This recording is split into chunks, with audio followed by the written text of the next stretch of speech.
So I'm going to start with a story not about Mongolia, which is ironic, but about something that I got a chance to do this summer. And this summer, I got a chance and was so blessed to go to Israel. And if you haven't got a chance to go to Israel, go, because what it does is it makes everything in the Bible that seemed boring, like when you're a child, come alive. And you see these places and these cities have names, and it's just fantastic. But I have wanted to go to Israel for a long time, especially with a friend in college, and we had this dream of going to Israel and walking around in sandals like Jesus did, and having long hair and a beard. Clearly I was the only one who got that message and still live by that. But we had this dream to go to Israel together. And a few years after we graduated, we both got a chance. So I met him in Israel, and what we wanted to do was walk around. So we decided to take a walk. And the walk we decided to take was from Jericho to Jerusalem. And I mean, there's multiple reasons why this sounded fascinating for us. Like the first one, like in Psalms, as I walked in the valley of the shadow of death, that's talking about this walk as King David was speaking.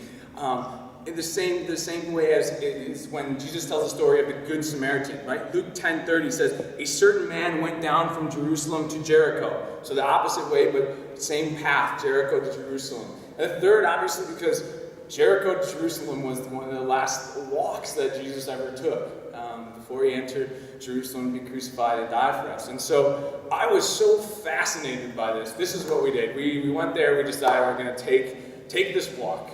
So I just want to tell you a little bit about the walk. Jericho is 850 feet below sea level, and it's by the Dead Sea. It's kind of down there, the lowest city on earth.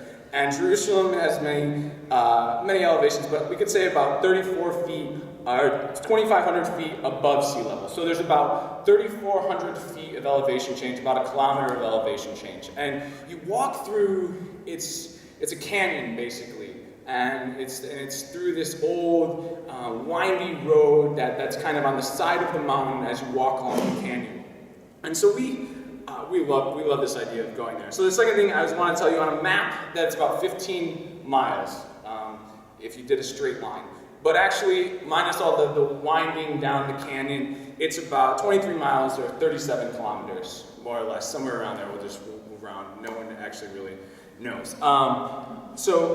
And also, I wanted to tell you that we were there in August, and it wasn't the coldest month. So it was in the middle of the Middle East, 100 degrees Fahrenheit, 35, 36. It was really hot. So it wasn't the greatest planning on our part, but we were still there. We had our sandals, and we wanted to walk like Jesus did.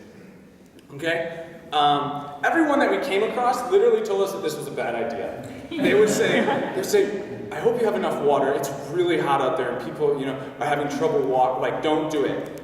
It first took us a long time to even figure out anyone that could give us a route. So we spent a whole day trying to figure out how to do this walk. The second thing people would say is, that walk is so dangerous. And I was like, well, it's dangerous during Jesus' time, but it can't be dangerous now.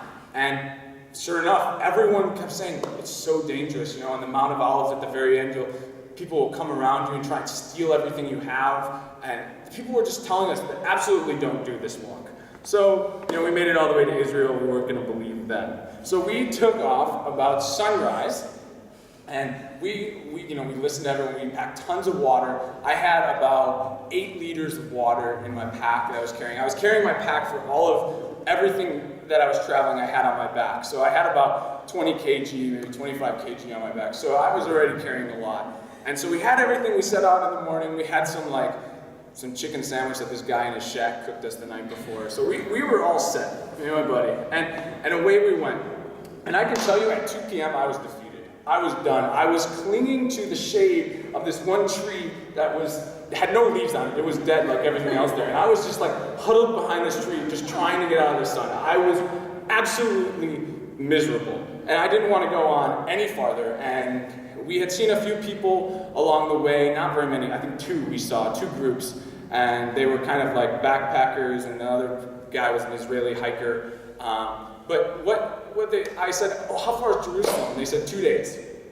And I was like, okay, this is not going well. We had no maps or anything. It just was kind of like, you walk that way along this canyon. And so it miserable. I can tell you that I was truly defeated because I had drank about 6.5 liters of my 8 liters of water. I didn't want to drink anymore. The whole world was spinning. My muscles were aching. I was just laying there just thinking like, I don't know what heat stroke is, but this kind of feels like it. And my friend, he wasn't doing well either. But it just so happened that we made it to the first thing that we saw. And it was like an Israeli outpost.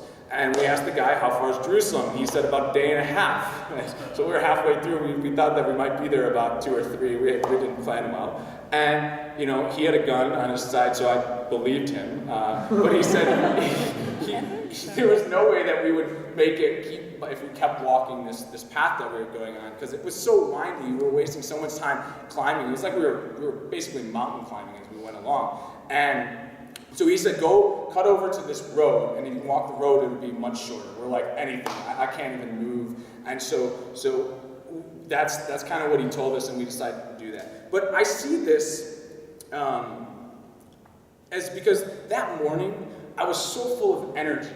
I can't tell you. I was so excited to walk this path that Jesus walked. I was just so ready.